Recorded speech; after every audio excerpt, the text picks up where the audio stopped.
We will go ahead and get started. Welcome everyone to the Martoc meeting.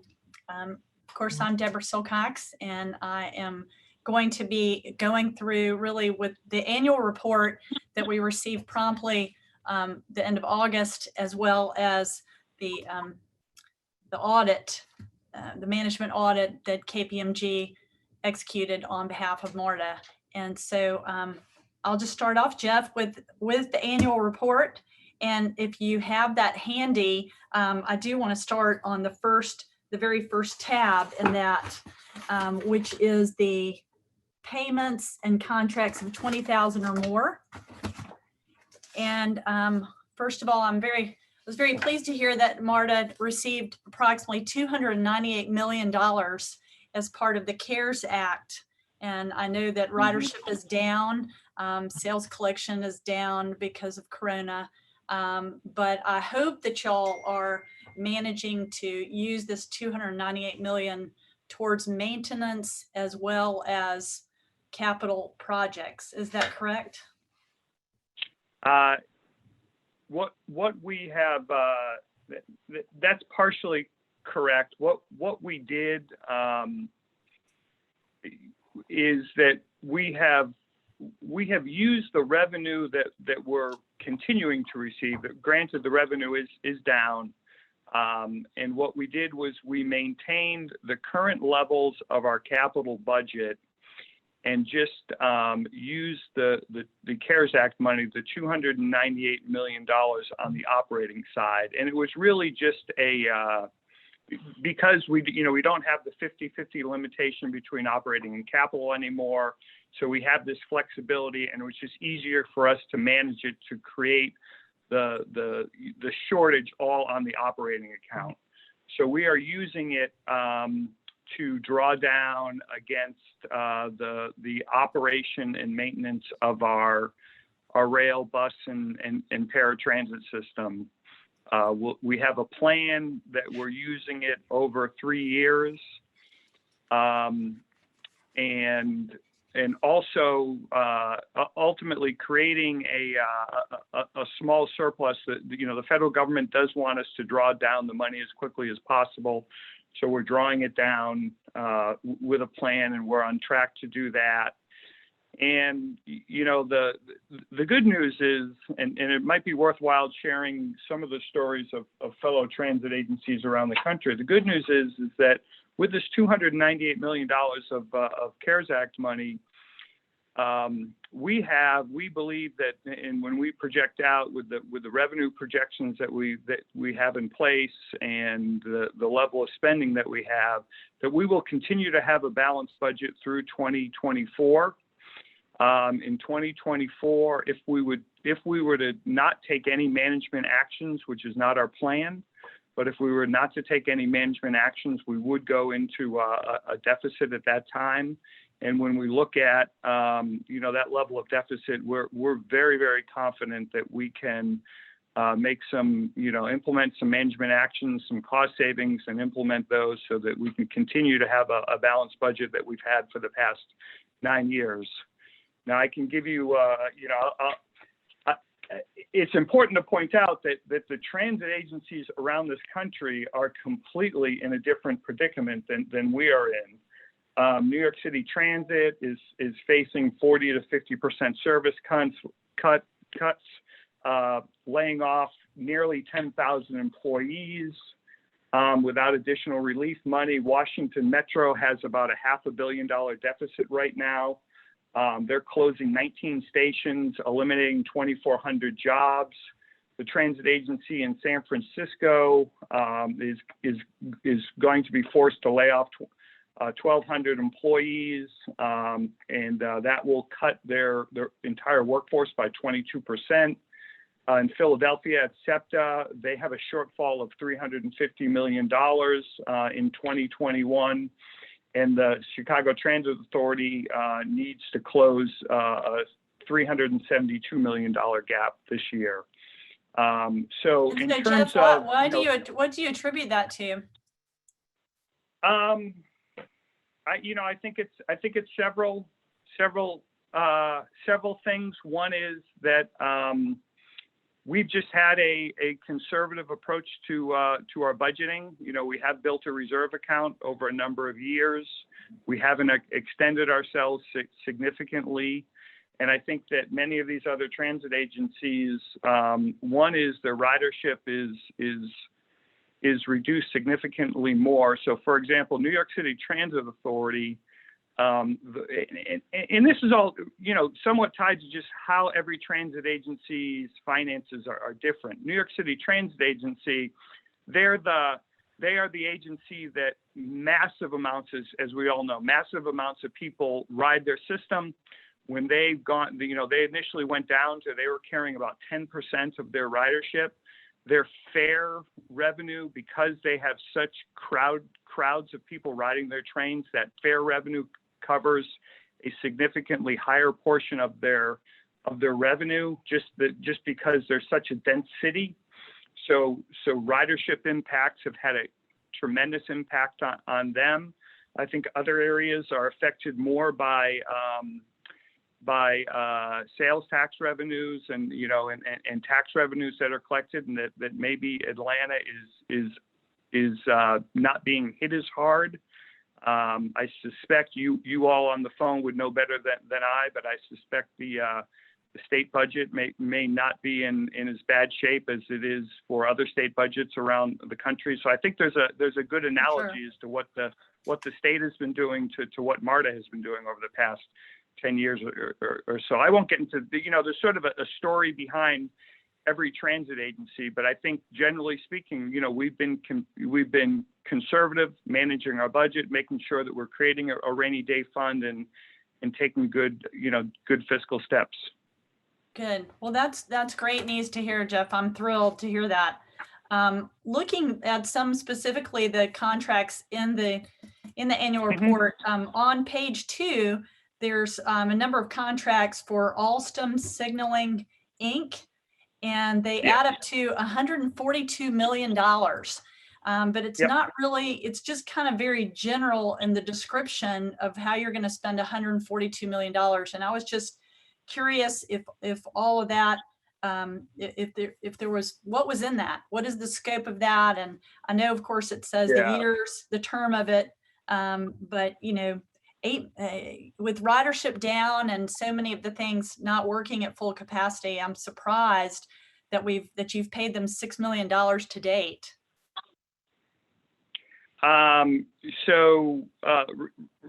Regardless of the number of people who ride our train or the number of trains that we have out there, we do have some fixed equipment, and Alstom Signal is the supplier of our signal system.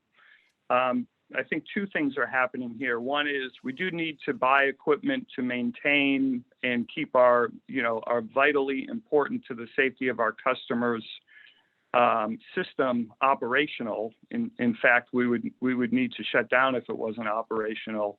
And so there's some ongoing maintenance, but the bigger expenses, and if we want to get details of it, Dave Springstead's on the call.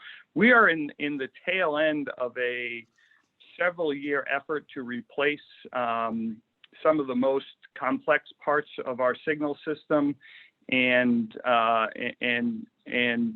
also the controls at our control center that routes the trains and protects them. And so this is a massive project, probably one of the largest, not the largest, but one of the larger projects that we're undertaking. I think the overall, and Dave can help me, I think the overall project is, or Frank Rucker, is over $100 million that we've spent over 7 or 8 year period, and we're about headed towards the end of the installation of that equipment. We're in beneficial use of the system now, and we're implementing some more changes. So Dave, anything to add there? I see you came off mute about that project. Yeah, Jeff.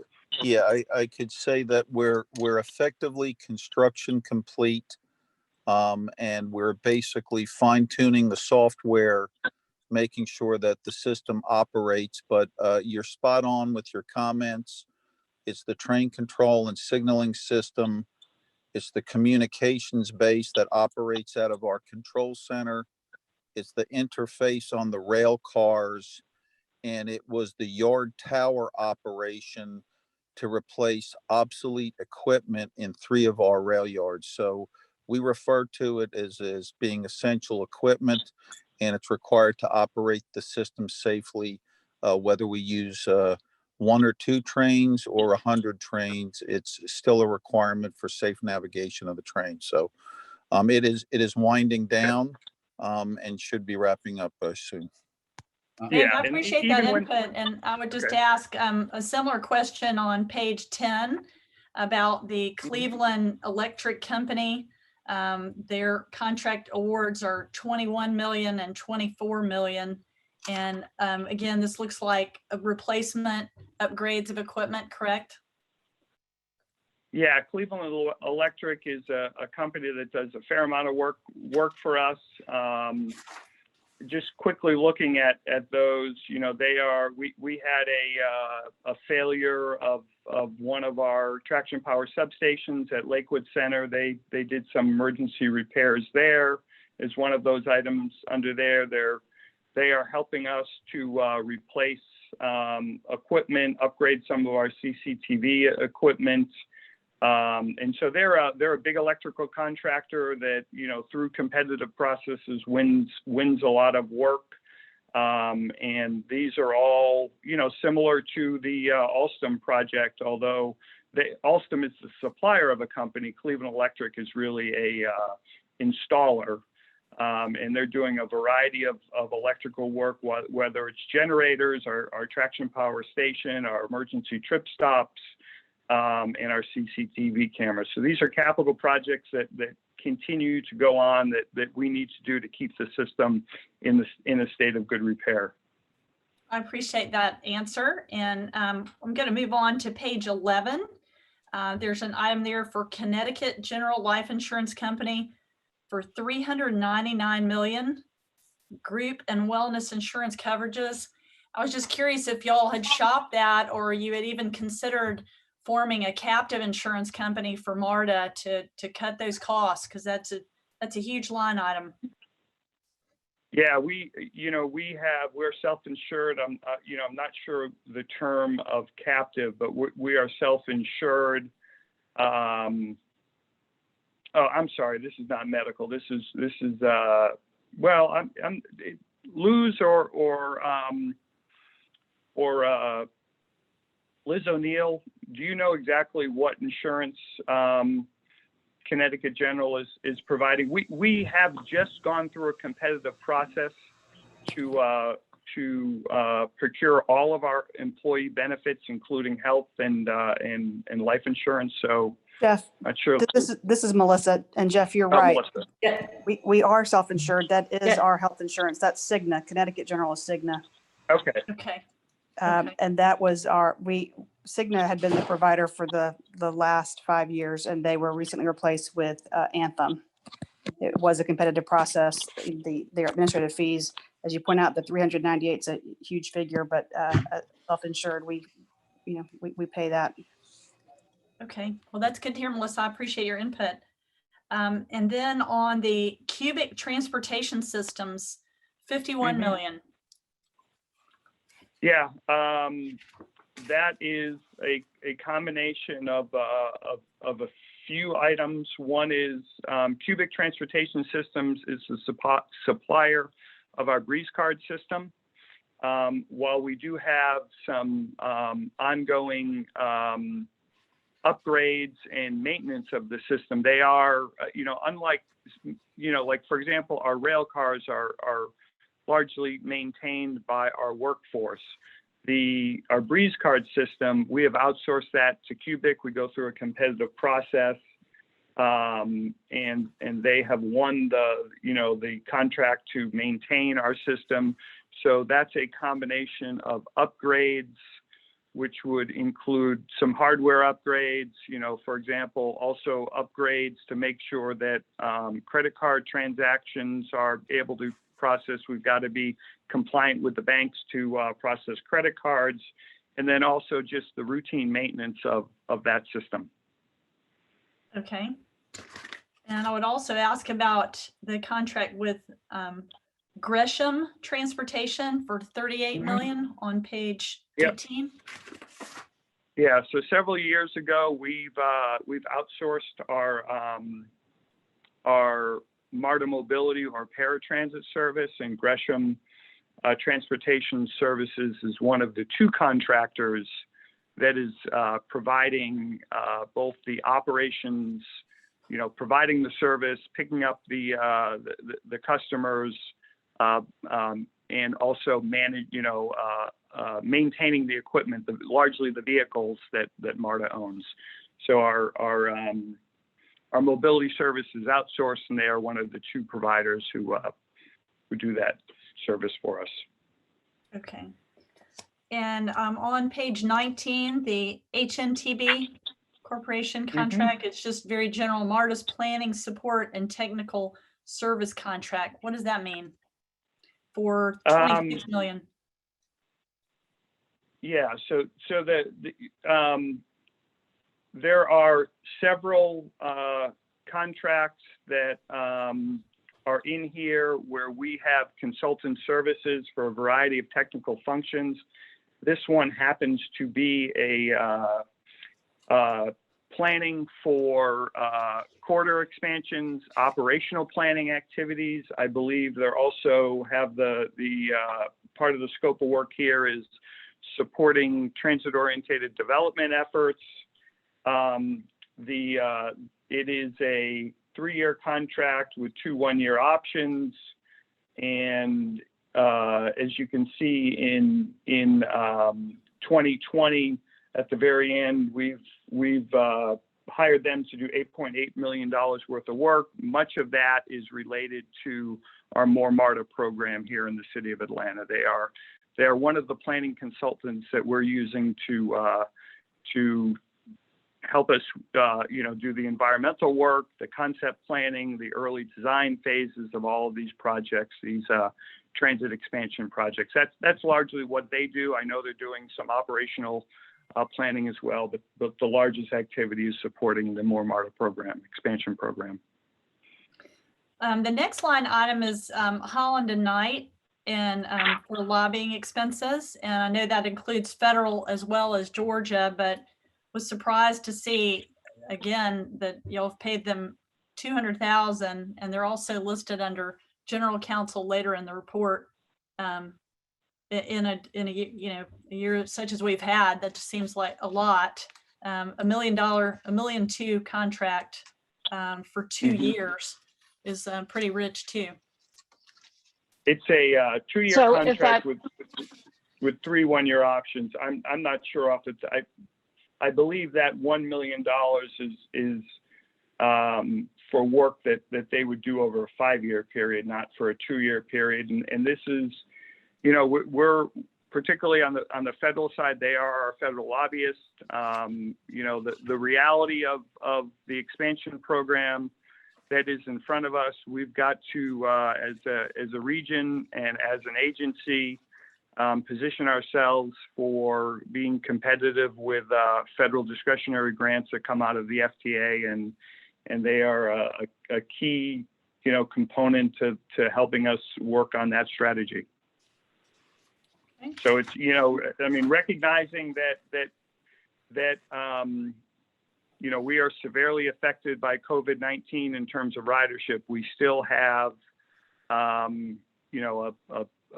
substantial capital program in front of us, and really the first of its kind expansion program in the past 20 years, and that's where they're helping us support that effort at the federal level.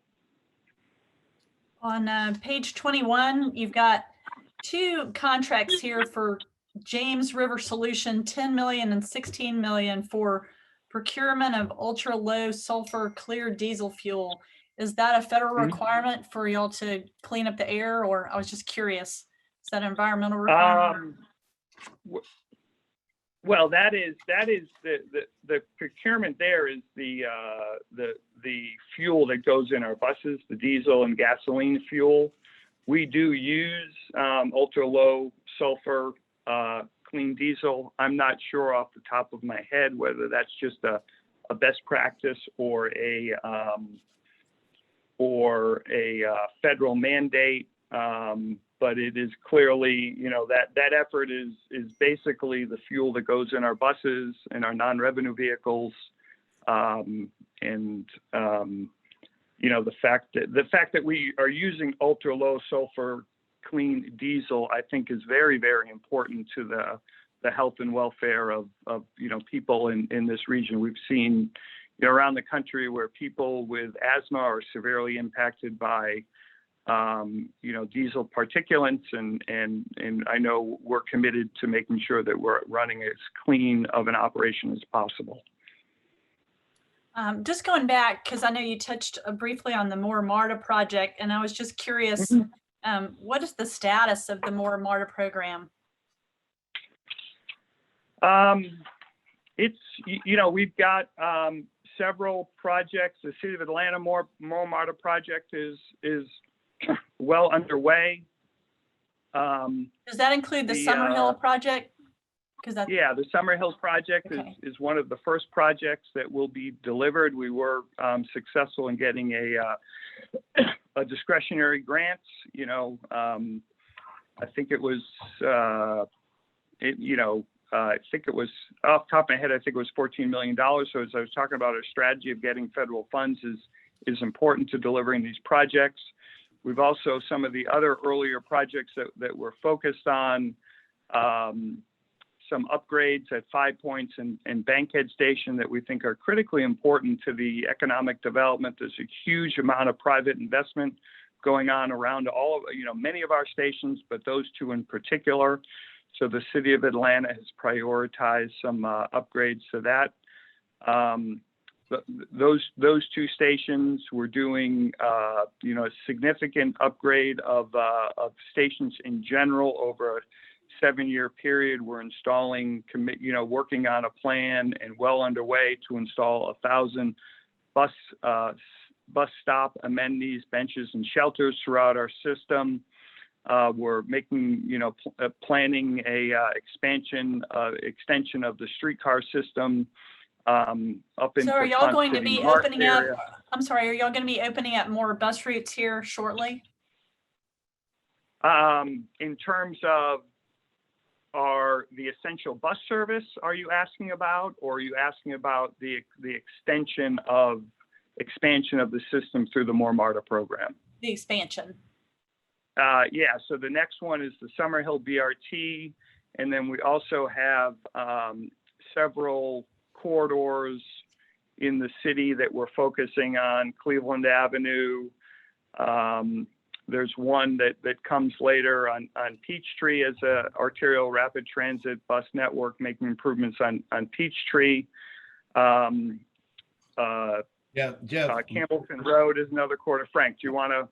Yeah, let's not forget the Clayton County routes that we will basically be implementing, the BRT corridors on State Route 139, 85, as well as 1941 and 54.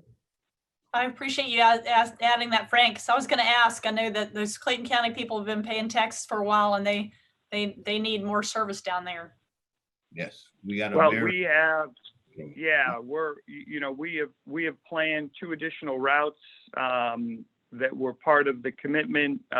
Once we implement those routes, we've gone through all of the planning activity, and we simply have just not launched them because of COVID-19, and then that will really meet the commitments that MARTA made to Clayton County to operate a certain number of bus routes with the sales tax that is being raised through Clayton County. Thank you. Going on to page 26, we've got the Metropolitan Atlanta Transit Consultants for $241 million. It just says general engineering services. That's pretty broad. Yeah. Well, that is, what page are you on, just so I can keep up? Sure. But, page 26. 26. So as we call them, Matt C, MARTA had a general engineering consultant, and Matt C was the joint venture that ran that. That contract has ended, and they are closing out the work that they had previously done. So as you can see, it's down to about $2 million of work at its peak. They were probably doing north of $20 million to, support all of the capital infrastructure projects that we have. They were supporting some of the planning efforts that we have. We've just sort of changed from a model where we had a single consultant doing all of our work to having categories of contractors. And the reference and the question you had about one of the consultants, Hntb, earlier, is sort of that new model that we're undertaking that started probably four years ago, that change, that transition. Okay. Moving on to page 27. Mm-hmm. We've got MV Contract Transportation for 138 million. And I assume that's the other one that works with Gresham, maybe? Yes. Okay. And so the 138 is the 5-year contract award amount, and they are supporting, as you can see on there, $27 million. We paid them in 2017 to provide that Marta mobility service. Okay. And I will, let me just mention one thing that thank you to Martoc, because one of the the study that the management audit that was done years and years ago, before Chairwoman was leading this and before I was the head of Marta, made some recommendations, including the outsourcing of our mobility system. And that is something that we've done to build some efficiency. So it's something that I think Martoc should be proud of, as to the efforts of that audit had led to changes to how we're delivering service. I appreciate that. Moving on to page 45. Would love to talk to Liz a little bit about all this outside counsel, because if you add up the fees that have been paid this year, it's $4,044,586 in legal fees this year, and to outside counsel. And that's on page 45 and 46. And was just curious. I know that these contracts, of course, are probably the biggest things that have to be negotiated and, the legal team has to deal with, but just was curious if you could comment on that. That seems like a lot of legal expenses. Could you comment, Liz, on that? Yes, ma'am, and good morning. How are you? Good. Good. So those are for all of our outside counsel services, and there are some years where our expenses are greater than others. We just, in fact, last week, the board of directors awarded the new outside counsel services contracts we have, and under that contract, similar to the one that is covered here, we have about 15 outside counsel firms under contract for a variety of services. If you look at the majority of what the expenses that are listed in the Martoc report, these are mostly for litigation matters, and they are, we had an inside team of lawyers that handle probably over 120, averaging over 120 litigation matters at any one time. But then we do have others that we provide to, or we use outside counsel for, given the severity of some of these actions. And so the expenses you see here are for both personal injury actions as well as our employment litigation. And those there's probably over, I'd say, between 50 and 60 cases that are handled by outside counsel as well. So we have a fairly extensive active litigation. And Liz, it also includes, I'm looking at some of the firms, and I know some of the firms are representing and helping us on construction claim matters that we need to rely on outside counsels. I see a firm that helped us with contract negotiations with our bargaining unit. So it's a pretty, you know, another firm that helped us with the We do use outside counsel for that Yeah. as well, because those are very complicated deals. So yes, so that's another Right. I didn't mention. All right. On page 49, looking at these, just a list: Arcadis, Axis Infrastructure, Chasm, Parsons, Perkins, and Pond. Total of $41 million there that hasn't been spent yet. And I would assume this is for more Mortimarta projects to redesign these stations. Yeah, this is, so we have hired, you know, six firms. We have a 7 or 8 year effort to do some rehabilitation work at every single one of our stations. And these were the consultant firms that went through a competitive process and were ultimately selected to provide design services for those station upgrades. Okay.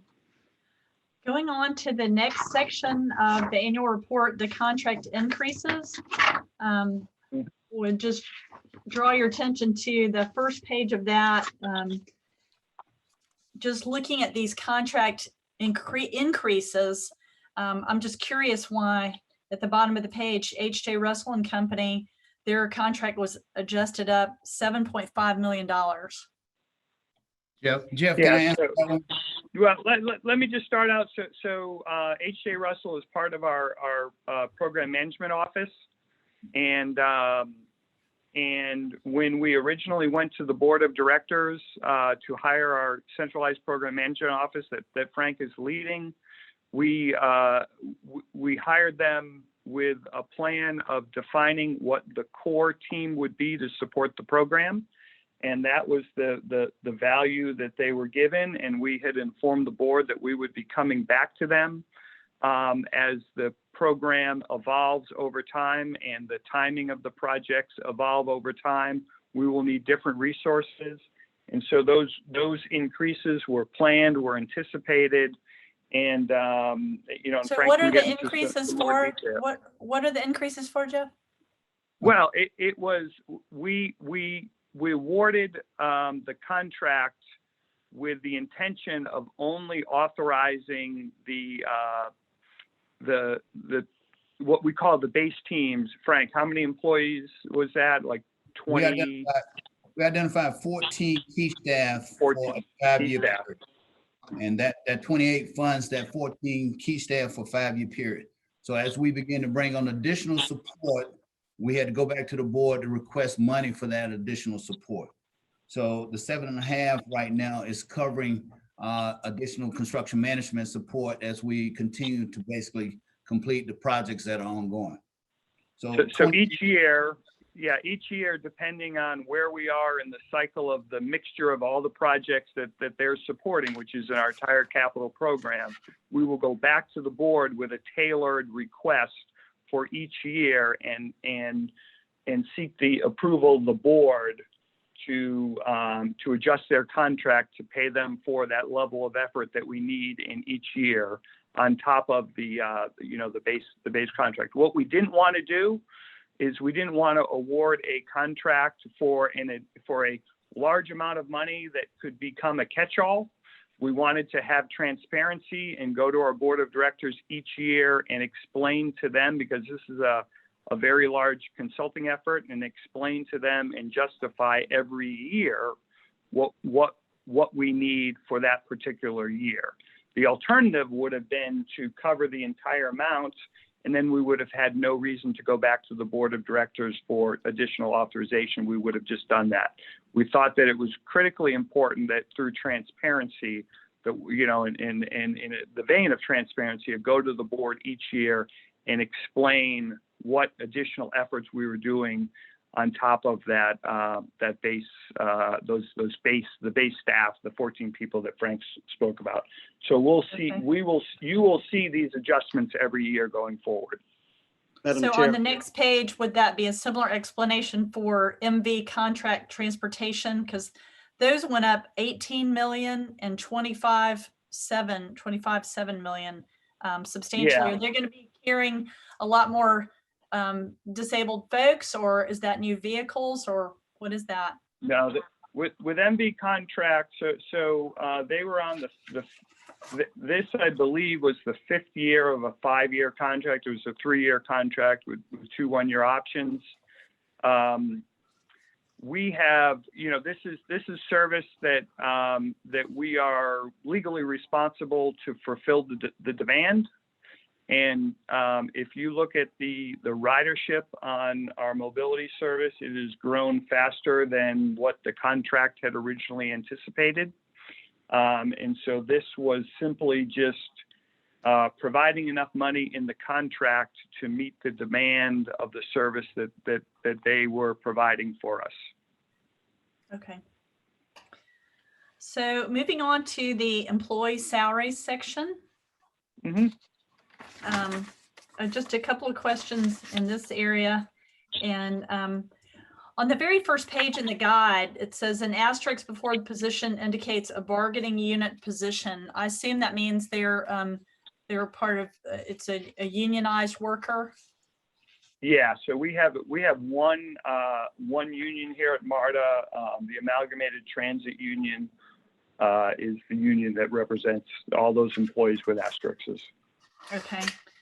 And looking over all of these salaries, I went through all 128 pages, and it looks like that the journeyman mechanics have substantial overtime, but they're skilled. They're a skilled position and specialized, and so I can understand more that they may not know how long it takes for repair. But particularly on the bus operators, I counted there are 94 employees that are making 1/3 to 100% more than their base salary. And a gentleman who will go unnamed is making $96,000 being a bus operator. I obviously am in the wrong line of work. Seriously, I mean, we talked about the bus operators overtime last year, and we'll mention this some more in going over the audit, but it just seems that there's revenue being lost there that could be captured or managed more efficiently than 1/3 to 100% more of their base salary. Yeah, several things are going on, and let me mention that the issue with the journeyman is not about whether or not they're underestimating the time it takes to fix things. We just, quite frankly, have a shortage, and I will tell you that if you were to call UPS, they would share that they have the same shortage for those diesel mechanics, the people who are, the technical folks. And so we are, trying to, and actually making a lot of progress this year in hiring up our technicians. We addressed their salaries with our collective bargaining agreement. On the bus operator side, couple things that I want to point out. One is we have gone to, even though COVID-19 is impacting us, we're providing the same amount of service hours pre-COVID, post-COVID, even though the ridership is down, because we have to have social distancing on our buses. So we're providing really the same level of service hours. We are working hard. Collie Greenwood, who's on the phone, is our soon to be taking over as Chief Operating Officer. He's responsible for bus operations now. Bus and rail and police services are all made significant cuts and continue to make reductions in the amount of money that they're spending in overtime compared to last year. So we've got a big success thanks to Collie and Dave and Chief Creer. Our collective bargaining agreement requires that we give out seniority by overtime by seniority. So the individuals who have the largest, overtime hours are going to tend to be the most senior employees. And then the other piece of our overtime is that we actually, in order to be as efficient as possible, we do schedule and build overtime into someone's normal workday. So for example, just to kind of oversimplify this, if a bus route took 3 hours to go from one end to the other, and you were working an 8-hour day, we don't want to only have you work 6 hours. What we would do is we would build an extra hour of overtime at the end of your day and require that you do 3 runs. So 3, 3, and 3 would be 9 hours you would work. So, and that becomes the most efficient way, because we also have a minimum pay. So if we only had that employee work 6 hours, we might by contract have to pay them for 7. So we create some efficiencies with our overtime. We are focused on managing it better and reducing that overtime. And we've seen I think we're about 30%, off the top of my head, about 30% down overall compared to last year in terms of overtime spending. And then the current contract, and this is something when we go back to the bargaining table, we are going to talk to the union about, requires that we assign overtime through a seniority system. So people who want to work a lot of hours and have a lot of seniority can, work a substantial number of hours. I appreciate that. So I'm glad to hear there's been some improvement. That's great. And I don't begrudge the police officers, because I so appreciate what they are doing. They had overtime as well. Do y'all have a shortage of police officers, Jeff? Yeah, we do.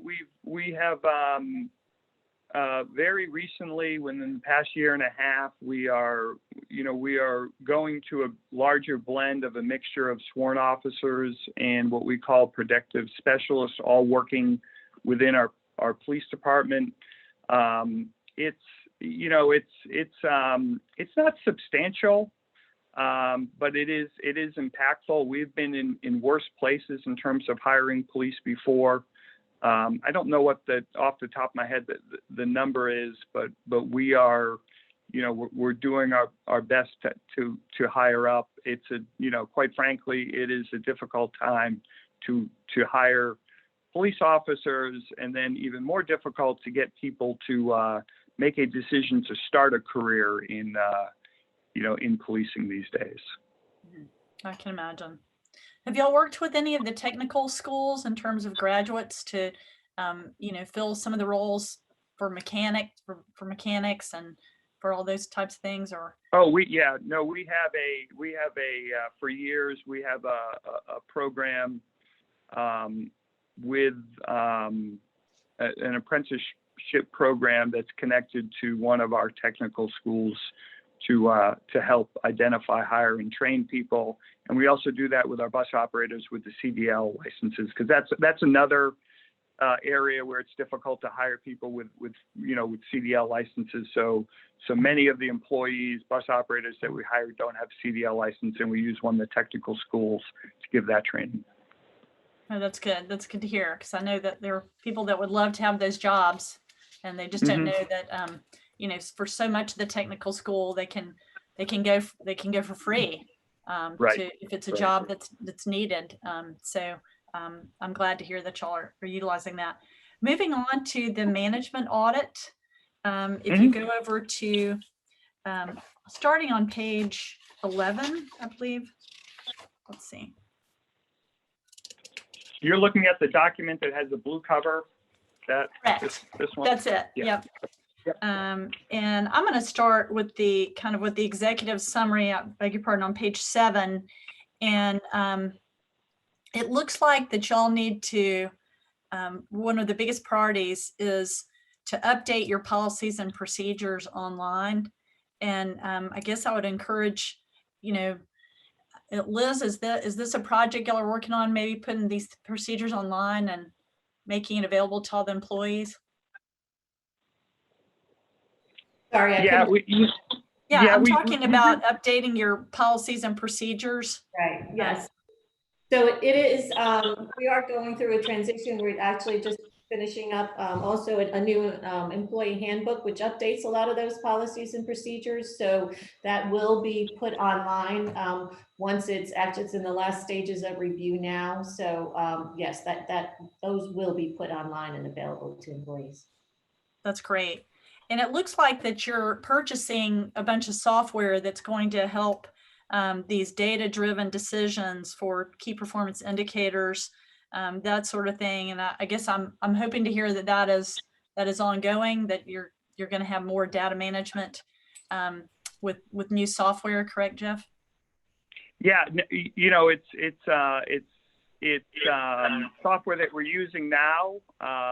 You know, for example, just to give you a sense of how we're using these data management tools. So one of the systems that's referenced in here is really a way to pull together a whole lot of data across our system. And we have I have a weekly staff meeting with all of my direct reports, and we have pull up 2 pages of dashboards, and we go over all those dashboards in detail. It ranges from police, numbers around crimes on our system, crimes on our system to our customers and our employees. We review ridership numbers through this system weekly, complaints through this system weekly, social media,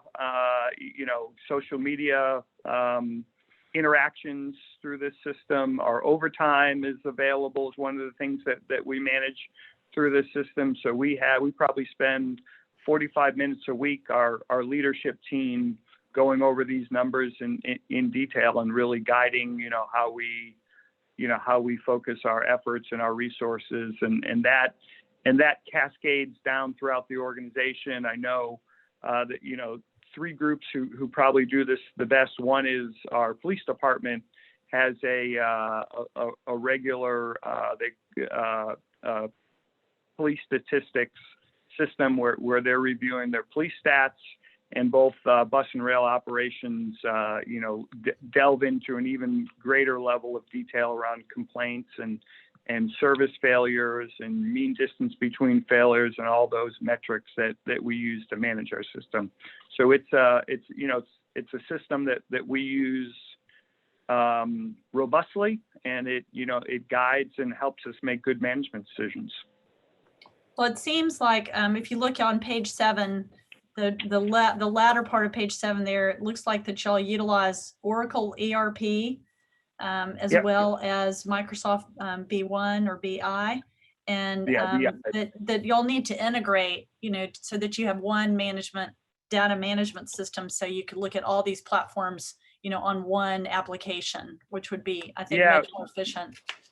Yeah, we're really using Power BI to be that tool that we pull all the information. Much of it is Oracle-based systems, although not all. And so what we're doing is we're using Microsoft Power BI to be that management-facing tool where we look at the information, regardless of the source of the data. Mm-hmm. Much of it is housed in Oracle systems. Okay. I think it'd be great if y'all could choose one or the other, and like I said, fully integrate everything on one application. Would Mm-hmm. recommend that, being able to do that. On the next page, on page 8, this lack of observation 5A, lack of consistent capital program procedures. And again, I think this goes to kind of your whole setup. I would love to see, if I were going to be the chairman next year, I would love to see in the annual report the capital programs set up separately, so that you could do a strategic plan to see where your capital planning is and where your maintenance is, because I think it would differentiate and clarify your report tremendously. And I think that, or as an organization, you could focus better if you could see those items separately, maintenance versus capital. And I think that, again, utilizing software with data management, I think would help you do this. Would love to see each department, really do a strategic plan for their department to make them more efficient. How can they improve? Statement of purpose.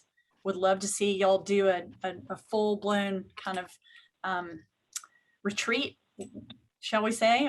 Even in COVID, you could do it at Zoom, right? And have every department have a strategic plan, and going forward, how they're going to apply this, and really separate, like I said, the capital projects, so that you can start projecting actual dates of completion, and you can show data better in your fiscal report, because y'all are doing a lot of things that you just can't show with what you've got, the way it's organized. Well, yeah, I think what we need to distinguish is the report that we have in the format, and I don't know to what extent the statute drives the format, but we provide you a report. We have a whole lot of powerful tools that we use to manage the organization that do many, if not all, of the things that you're speaking about. And when we're talking about one of the things that I took head on, hired Frank Rucker. We have extremely strong. We've stood up a centralized program management office. We really have the first in the past decades of a real strong program management structure. Frank is bringing on some Oracle systems, Unifier, to make some of that data more available to the project's managers. He's in the midst of implementing that. We've set up a significant amount of what I call stage gates, which are all the processes and procedures to take a project from concept to closeout and implementation. And and I think this 5A recognizes that it's an involvement. Frank is reacting to some previous audits that were closing out items and building a very, very sophisticated program management system so that we can continue to deliver our capital program efficiently and more efficiently. Do you want to add to that, Frank? I just want to say that, we do in our IGAs with the various jurisdictions, they are requiring that we basically bring the reporting that you referenced. And with the new governance structure and the unified format that we're implementing, we've created new processes, procedures, and we're beginning to do training as we start the new year. We are anticipating by the end of the third quarter fiscal year that we'll have the majority of the stuff in place, and thus that's what's been captured in the recommendations that they want us to continue to prioritize that. It has been a priority within the agency. That's great. Well, I'm so glad. If you could actually see behind Frank's shoulders, you'd see his whiteboards with all those. I see. I've been looking at the whiteboards as he's been talking. Yes. Those are literally all of his actions that he's working on to stand up and optimize our program delivery system. And he's doing a fabulous job bringing that on. And hats off to Frank. Well, that's exciting. I really think that, given our current environment, I think it's going to be more important than ever that, you'll try to streamline things as much as possible and make things as efficient as possible, because, I want to see you guys succeed. And so I'm thrilled that Frank, you have come along, and it looks like you got plenty of whiteboards behind you. So that's exciting to hear. And, again, these are just recommendations, but it's exciting to hear that you're going to implement them. And I hope I can glimpse at some things going forward that reflect all your hard work and in implementing these things. Frank, do y'all have a lot still? It appears that there still are some manual processes that are going on. I would say we're the answer is yes. Mm-hmm. Make a long story short, and again, with our processes and procedures, there's a lot of coordination associated with that. And the thing we talk to the auditors about, it will take time to basically begin the implementation. So we're looking for that rollout training to basically begin within the first quarter with a commitment to be complete and be fully automated, toward the end of the fiscal year. That's great. And our program will be 10 to 20 years out. So the majority of the new expansion program will be automated, and we're beginning now to clean up some of our state of good repair projects and transfer those into the system also. That is great. That is great. All right. Well, going on kind of to the medium priority recommendations, starting on page 11. And you referenced this earlier, Jeff, that y'all should benchmark against peers, other transit systems, even though even transit systems are unique. Would love to see y'all promote yourselves more, that, hey, we're better. MARTA is better because, I would love to see y'all be more aggressive in that area, because I think a lot of times you don't get credit again for a lot of the things that y'all are doing, and use that to your advantage. That you're in much better fiscal shape, that you've had a balanced budget for 9 years, Right. that these are the things we're initiating.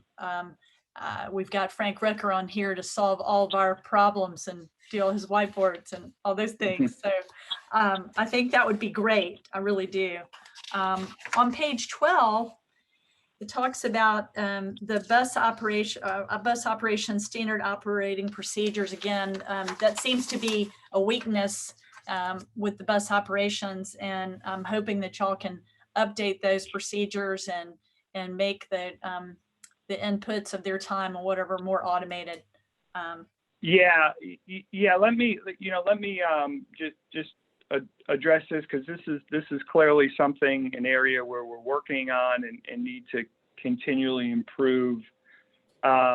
We went through. We've just recently finished a 1-year effort, and it was just largely driven through a change in federal law that required us to completely update our agency safety plan. We've gotten GDOT approval for that a couple of months ago. That included an update, and these are largely operational procedures, not that when you're asking Liz about the employee handbook. These are really our safety sensitive operational procedures. That policy included referenced 77, I think the number was 77 other policies, and we've reviewed those, revised the ones that appropriately need to get revised.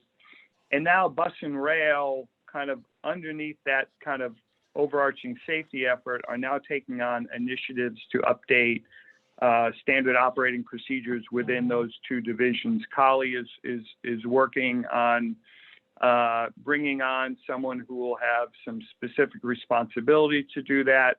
Dave Springstead and all this. Dave is about to retire at the end of this month, and Kali will resume his responsibility. But Dave has brought on a substantial effort as to change how we manage our stations. And through that is a huge investment in updating the policies and procedures, so there's clear roles and responsibilities for everything that's done in our stations. So that is an effort that we're applying a lot of work on. It's something that is critically important to our being efficient, to operating safely, and it's something that's clearly got our attention. And we appreciate the recognition of the need to do that within your audit, and we're focused on the importance of that. Moving on to page 15, information security contractors. I think this is probably one of the most important things. To me, this would have been a higher priority than medium. Because I think given the current climate, of course, safety is job one. And I think that information security becomes increasingly more important, and was just curious if y'all had considered bringing those jobs in-house so that you have those people right under you. Oh,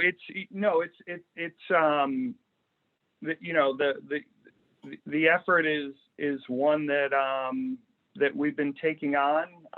When I arrived at MARTA, we had one one employee, and we had some contract employees. We've converted those, some of those to FTEs. We've added 3 additional FTEs, and we are in the midst of trying to recruit and hire people. I will tell you that the difficulty is just finding people, recruiting them. But Dean Malice, who runs this, he's our CISO, is committed to and knows of my desire to make sure that we're bringing these employees in to be employees. I mean, I agree. Information security is critically important, and while I agree, this is a great observation, a great recommendation about bringing those resources in.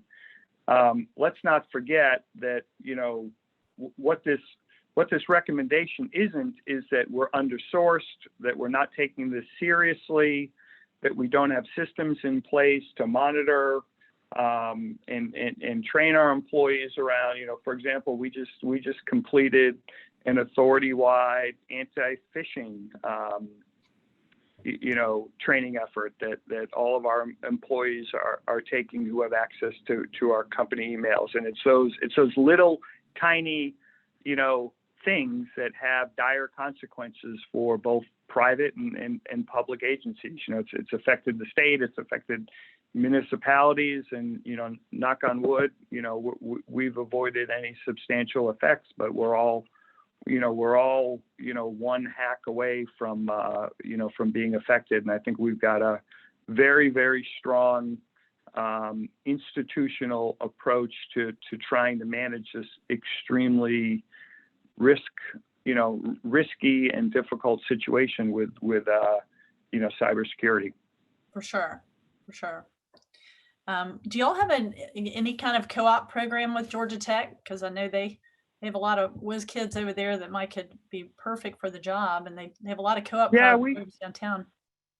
Yeah, I don't think we have in this area, but in our planning and in our IT group, we do have a strong.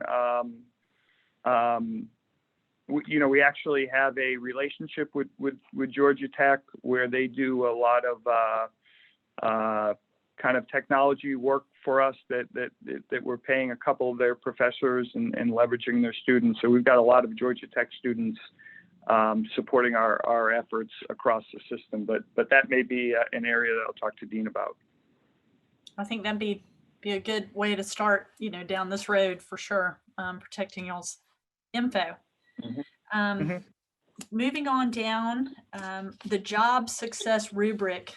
I think this is absolutely really important to be able to measure people for raises or not getting raises, whatever the case may be, just to have performance, a performance strategy. I think is really important. Would love to see y'all have that in place. And of course, training along with that at the bottom. But again, right. So much of, this, I'm not privy to all that you're already doing. But just the fact that it's mentioned, I felt like I should. Okay. Yep. Page 15, let's see here. Yeah, the HR roadmap.